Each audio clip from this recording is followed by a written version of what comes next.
Welcome back to third session of Geography, Chapter 1, Resources. Again, recalling the first and second session. First session में हम लोग ने पढ़ा resources क्या है, what are resources, types of resources, classification of resources.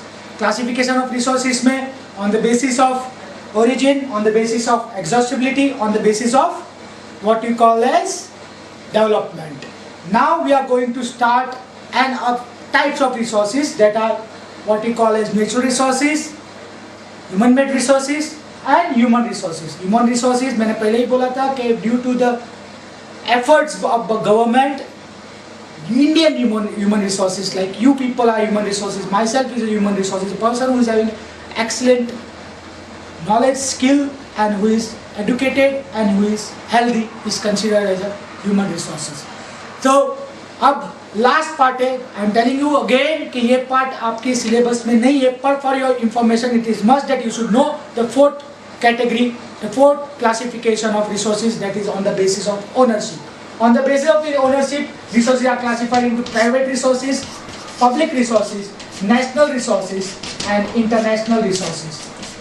I am writing the short form ताकि आप लोग इजीली कैन अंडरस्टैंड इट.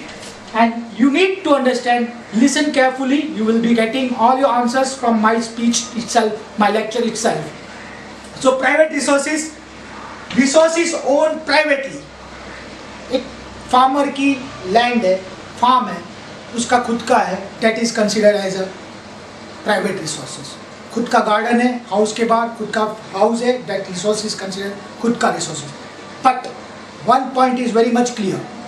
अगर उस फार्म के अंदर वो प्राइवेटली ओन है, for example mister X Y Z का फार्म है, मिस्टर एक्स वाई जेड के फार्म के अंदर if he digs a well and instead of water he gets crude oil, okay, उसको कोई मिनरल मिल जाता है, कोई ऑयल मिल जाता है, something like that which is of national importance, then उस पार्ट को he has to directly surrender to the government. आपको बता दूं, अगर आपका फार्म है और आपके फार्म के बीचों बीच से अगर कोई नेशनल की रोड जा रही है तो you have to give sacrifice for the cause of better cause for the nation. So private resource का है कि आपका खुद का रिसोर्स है, आपका है, but ultimately that resource lies in the hands of the country. Next public resources, government resources, public park, railway station, railways, bus transportation and all this are considered public properties, are considered public resources.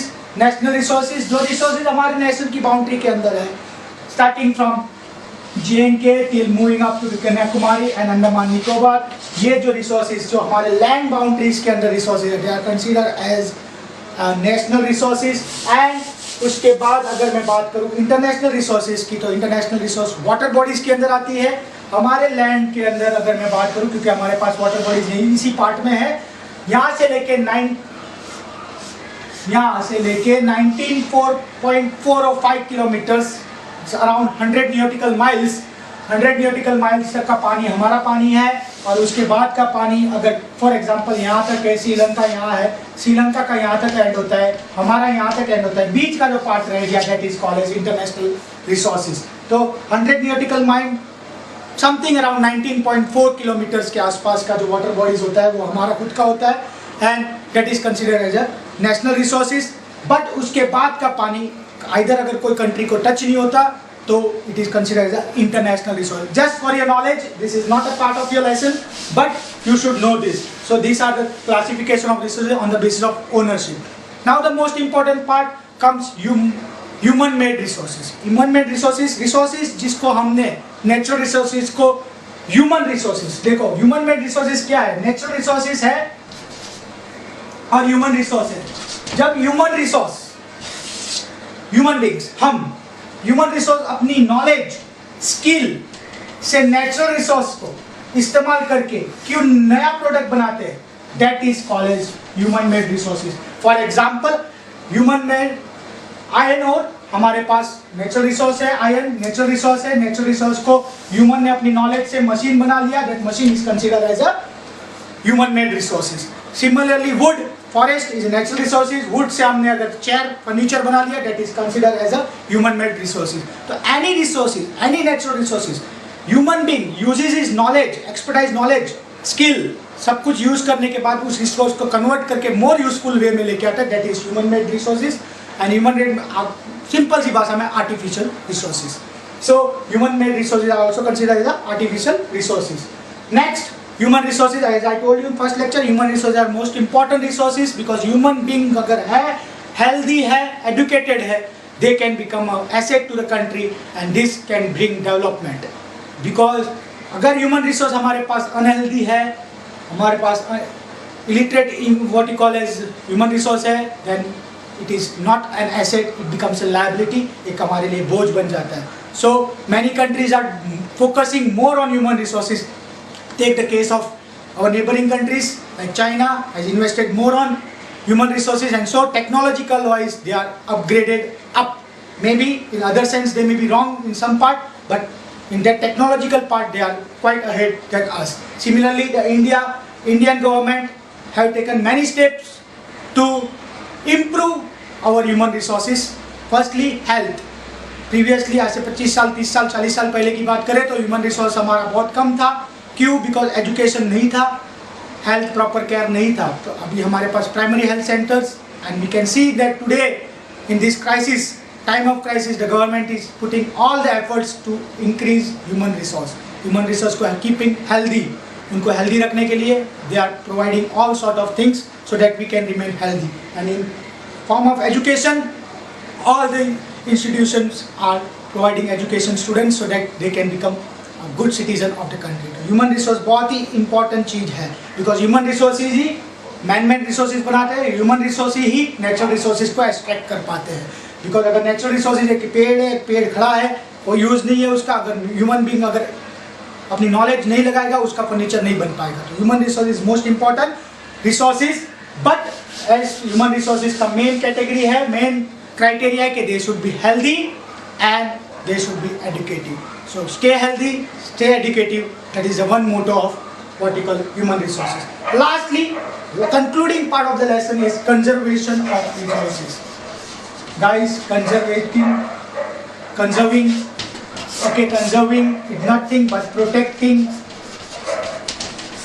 safeguarding the resources. हमारे पास resources, I told you in the first part कि free gift of nature है, natural resources free gift है, water, forest free gift of nature है. हम unwisely use किया previously, as 50-60 years before, at the time when India was ruled by Britishers, we were killing animals. Tigers को kill कर लिया, and today there is a need for Project Tiger. क्यों जरूरत पड़ी, क्यों कंजर्व करना पड़ा हमें? आज 14 बायो रिजर्व स्टार्ट करने पड़े, नेशनल पार्क स्टार्ट करने, वाइल्ड लाइफ सेंचुरी स्टार्ट करनी. क्यों? To protect the wild life, to protect the forest. हमारे इधर रिजर्व फॉरेस्ट कर दिया. वाई? सो दैट के forest can remain safe. Conservation is quite necessary. Unwisely use करना. तो today I told you that water resource जो है हम समझते हैं कि फ्री गिफ्ट ऑफ नेचर है, इजीली अवेलेबल है, आसानी से मिलता है. But I told you that 2025 तक वाटर रिसोर्सेज के क्राइसिस आ जाएंगे. There will be very less drinking water for us.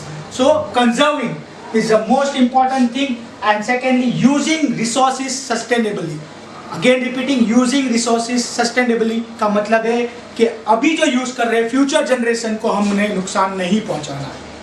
Because today you are in 8th standard, coming after you the students are studying in nursery LKG 10 years के बाद जब वो आएंगे उनको भी यही रिसोर्सेज अवेलेबल होंगे.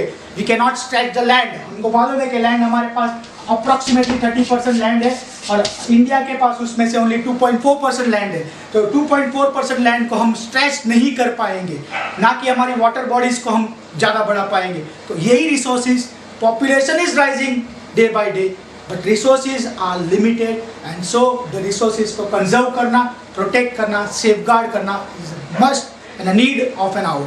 एंड सस्टेनेबली यूज करना.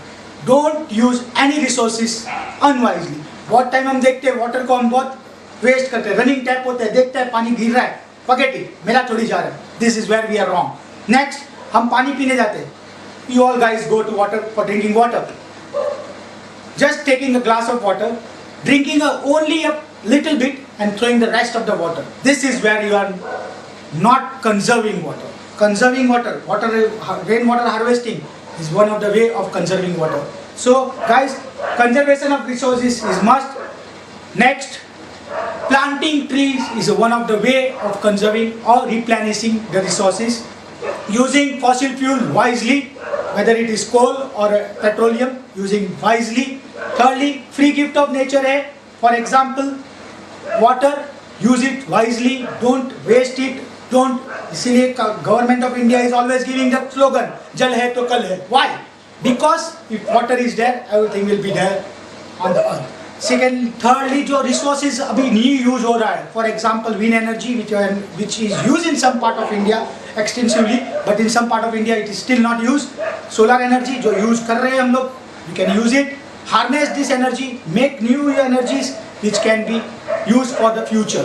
So, concluding part, let me give you a question bank of how resources can be conserved.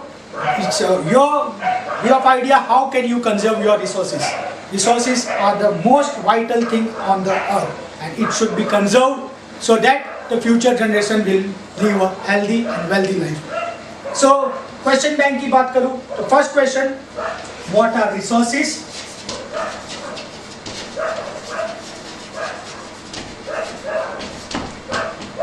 Second, distinguish between या differentiate between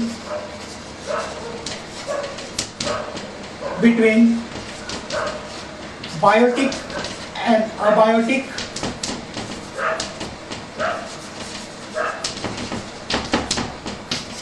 renewable and non-renewable,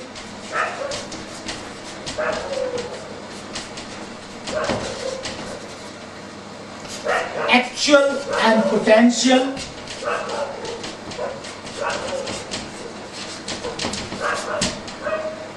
then comes your part, conservation of resources,